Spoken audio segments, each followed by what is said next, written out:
of Monstro the whale. No, Donald, you're not doing any stories today.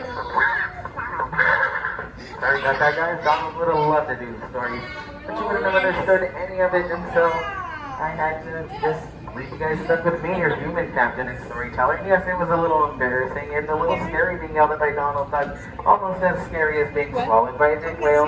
But we have conquered both. As you can see, Monstro is actually spitting us out into the magical Storybookland canal, and we'll begin our journey here with the Once Upon a Time, and actually with the big bad wolf who lives on my left-hand side in his cave right across from those three little pigs whose names are the Fiddler, the Piper, and the Practical. And they did all build their homes, one out of straw, one out of sticks, and one out of guaranteed wolf-proof bricks. And they're not afraid of the big bad wolf. But around the corner is the old English village where Alice lives in her house on that far end. But on one golden afternoon, she did follow a white rabbit and fell down, down, down the rabbit hole into Wonderland, where things became madder and madder when she met the Mad Hatter and joined for a mad tea party, and they were all, well, mad down there. But on my right-hand side is London Park, where Peter Pan and those darling children, Wendy, John, and Michael, flew over this park on their way to Neverland. Following that second star to the right, straight on till morning when they got there, they'd encounter mermaids, lost boys, and pirates. But most importantly, they'd never have to grow up. But just up ahead is the Sultan's Palace and the hustling, bustling, enchanted city streets of Agrabah, where one jump ahead of the breadline and one swing ahead of the sword Aladdin steals only what he can't afford.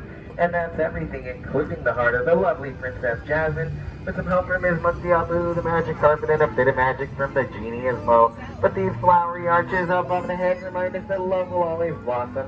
And if they do seem familiar, it could be because they happen to be the same arches that Aladdin and Jasmine flew over sideways and under on their magic carpet right to a whole new world. And I do need those legs crossed to my whale watcher. But after that thrilling chase, this wondrous place up ahead is the Cave of Wonders, where rumor has it if you're the free but genie from the lamp, you'll receive 3 wishes. So let's all make one wish as we go by and see if it comes true.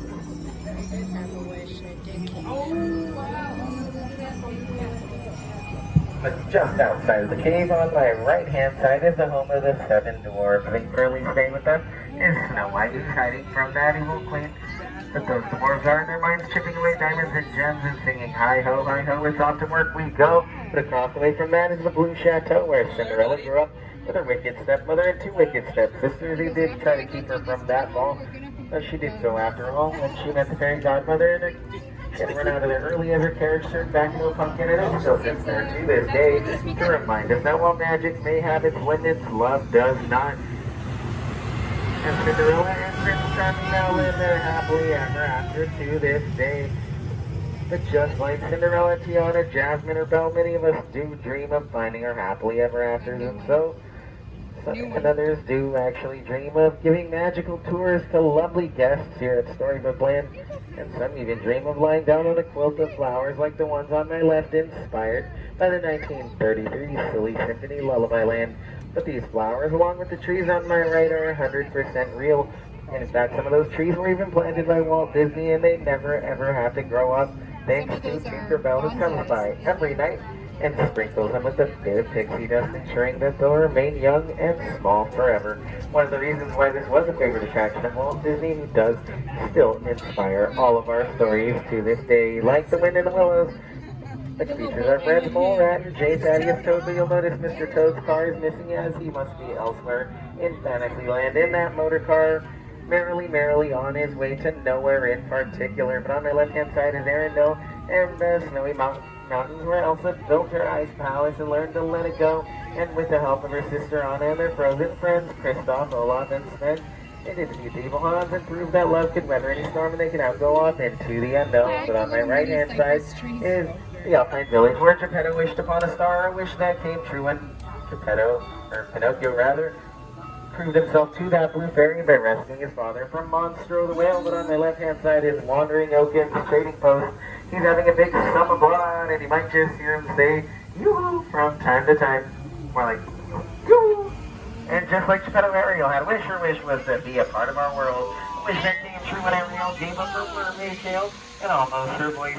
Prepared me feet and legs, she does not live there with us for Paris, but her journey began under the sea in the kingdom of Atlantica beyond that waterfall. As a mermaid, and while her journey began there once upon a time, it ended happily ever after, as any good story should. So we'll end your journey on your happily ever after, waiting for you on that dock. But before we do that, I will remind you to remain seated with those hands, arms, and fingers inside the boat, and we'll all stand up in a moment at the count of 3, so we don't take any unexpected tumbles under the sea. Alrighty guys, thank you for joining me today, and have a lovely, magical rest of your day here at Disneyland.